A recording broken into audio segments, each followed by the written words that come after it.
வணக்கம். நாம இன்னைக்கு பார்க்க போறது தனிப்பட்ட நபர்கள பத்தியோ இல்ல கட்சிகள பத்தியோ இல்ல.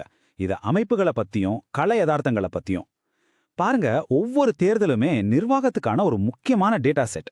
மக்களின் உண்மையான தேவை என்னன்னு அந்த டேட்டா வச்சு புரிஞ்சுக்கிட்டு அவங்க வாழ்க்கையை நல்லபடியா மாத்துறதுக்கு ஒரு செயல் திட்டத்தை எப்படி உருவாக்குறது. வாங்க, இன்னைக்கு திண்டிவனத்தை ஒரு கேஸ் ஸ்டடியா வச்சு இத பத்தி ஆழமா பார்க்கலாம். 101 இந்த நம்பரை பார்த்ததும் என்ன தோணுது? இது வெறும் ஒரு எண் இல்ல, இது ஒரு தொகுதியோட இதய துடிப்பு. 2016 தேர்தல்ல திண்டிவனத்துல வெற்றிக்கும் தோல்விக்கும் நடுவுல இருந்த வித்தியாசம் வெறும் 101 வாக்குகள். யோசிச்சு பாருங்க, ஒவ்வொரு ஓட்டும் ஒரு குரல், ஒவ்வொரு குரலுக்கும் ஒரு மதிப்பு இருக்குன்னு சொல்றதுக்கு இதை விட ஒரு பெரிய உதாரணம் இருக்க முடியுமா? ஆனா வெறும் 5 வருஷத்துல இந்த மெல்லிய கிசுகிசுப்பு ஒரு பெரிய கர்ஜனையா மாறுச்சு. அது எப்படி நடந்தது? அதுதான் நாம இன்னைக்கு பார்க்க போற கதை. முதல்ல திண்டிவனம் எங்க இருக்குன்னு பாத்துருவோம். தமிழ்நாட்டோட வரைபடத்துல விழுப்புரம் மாவட்டத்தில் இருக்கிற ஒரு தொகுதி. ஆனா இது வெறும் ஒரு நிலப்பரப்பு மட்டும் இல்லைங்க. இது பல்லாயிரக்கணக்கான குடும்பங்களோட வீடு, அவங்களோட வாழ்வாதாரம், அவங்களோட கனவுகள், நம்பிக்கைகள் எல்லாத்தோட மையம். வாக்காளர்களோட குரலை நம்ம சரியா கேட்கணும்னா முதல்ல அவங்க வாழ்ற அந்த மண்ணோட கதையை நாம கேட்கணும்.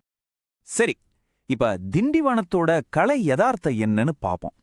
திண்டிவனம் விவசாயத்தையும் பாரம்பரியத்தையும் ரொம்ப ஆழமா வேரூன்றிய ஒரு தொகுதி.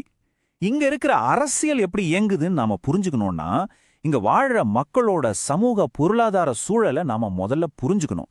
ஏன்னா மக்களோட அன்றாட போராட்டங்களும் அவங்களோட ஆசைகள் தான் கடைசியில வாக்குச்சீட்டுல எதிரொலிக்குது. திண்டிவனத்தோட அரசியலை எது தீர்மானிக்குது?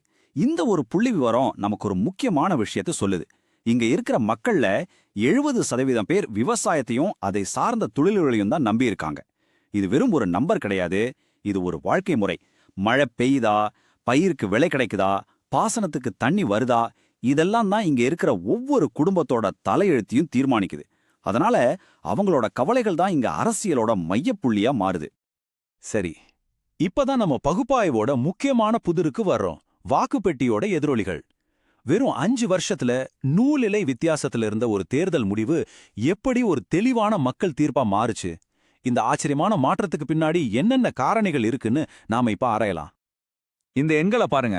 2016ல திமுக 101 வாக்குகள் வித்தியாசத்துல ஜெயிக்குது. 2021ல அப்படியே தலைகீழா மாறுது. அதிமுக 9753 வாக்குகள் வித்தியாசத்துல ஜெயிக்குது. இது சும்மா ஒரு வெற்றி தோல்வி கணக்கு இல்ல, இது அதிகார மையத்துல நடந்த ஒரு பெரிய மாற்றம்.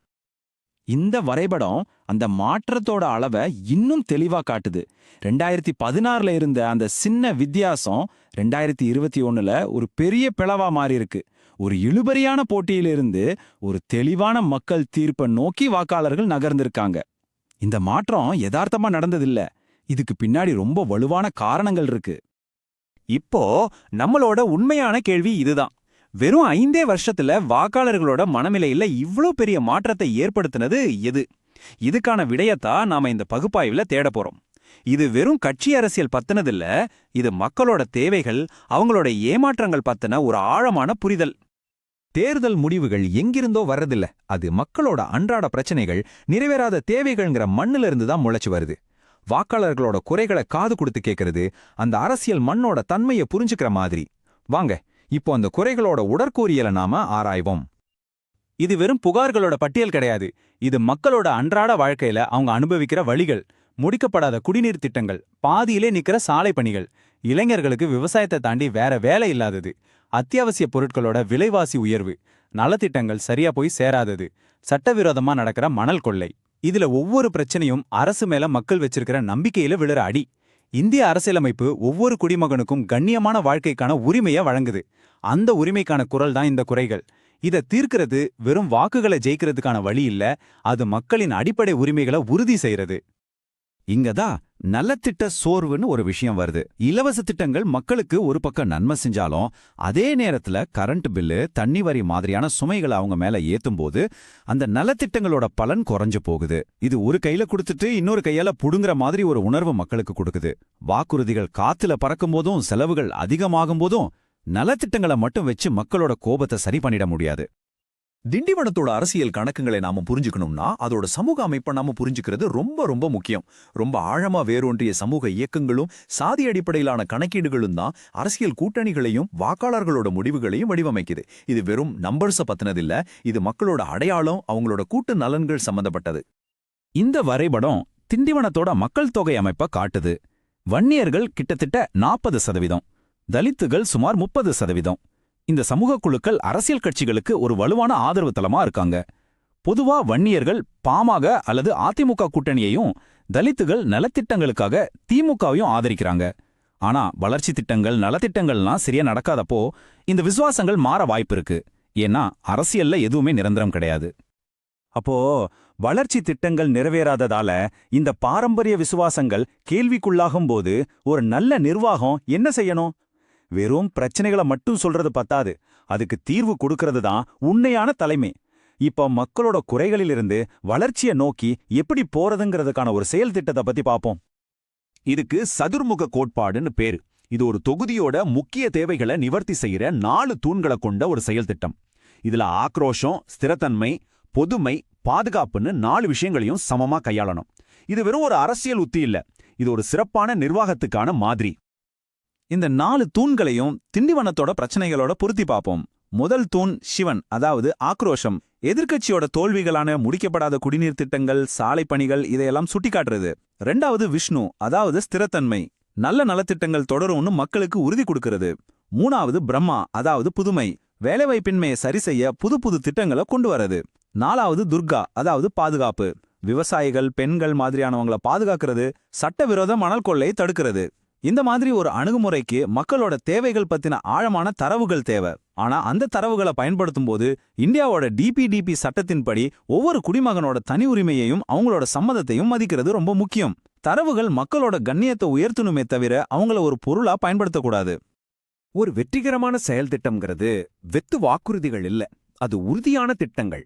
உதாரணத்துக்கு பாண்டிச்சேரி திண்டிவனம் தேசிய நெடுஞ்சாலைய 4 வழிச்சாலையா மாத்துறது, உள்ளூர்ல இருக்கிற பிளைவுட் தொழிற்சாலைய ஆதரிக்கிறது, ஒரு புது மருந்து பூங்காவை உருவாக்குறது. இந்த மாதிரி திட்டங்கள் வேலைவாய்ப்பை உருவாக்குறதோட உள்கட்டமைப்பை மேம்படுத்தி மக்களுக்கு உண்மையான பலனை கொடுக்கும். இதுல முக்கியமான விஷயம் என்னன்னா, மக்களோட ஒவ்வொரு பிரச்சனைக்கும் அதுக்குன்னே ஒரு தீர்வை கொண்டு வர்றதுதான் நம்பிக்கையை உருவாக்குறதுக்கான ஒரே வழி. உங்களோட திட்டங்கள் அவங்களோட வழியை புரிஞ்சுக்கிட்டு அதுக்கு மருந்தா இருக்கும்போது மக்கள் உங்களை நம்புவாங்க. இதுதான் தரவை கண்ணியமா மாத்துறது. சரி, இப்ப நம்ம பகுப்பாய்வோட முடிவுக்கு வந்துட்டோம். திண்டிவனத்தோட இந்த ஆய்வு நமக்கு ஒரு முக்கியமான பாடத்தை கத்துக் கொடுக்குது. உண்மையான மக்கள் ஆணைய பெறுறதுக்கான பாதை தரவுகள்ல இருந்து தான் ஆரம்பிக்குது.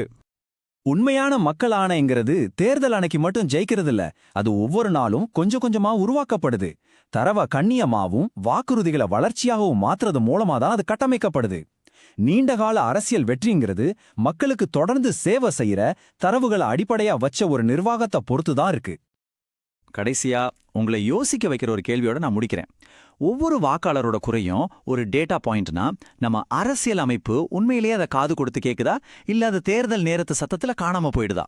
இதுக்கான பதில் நம்ம ஒவ்வொருத்தர் கையிலையும் இருக்கு.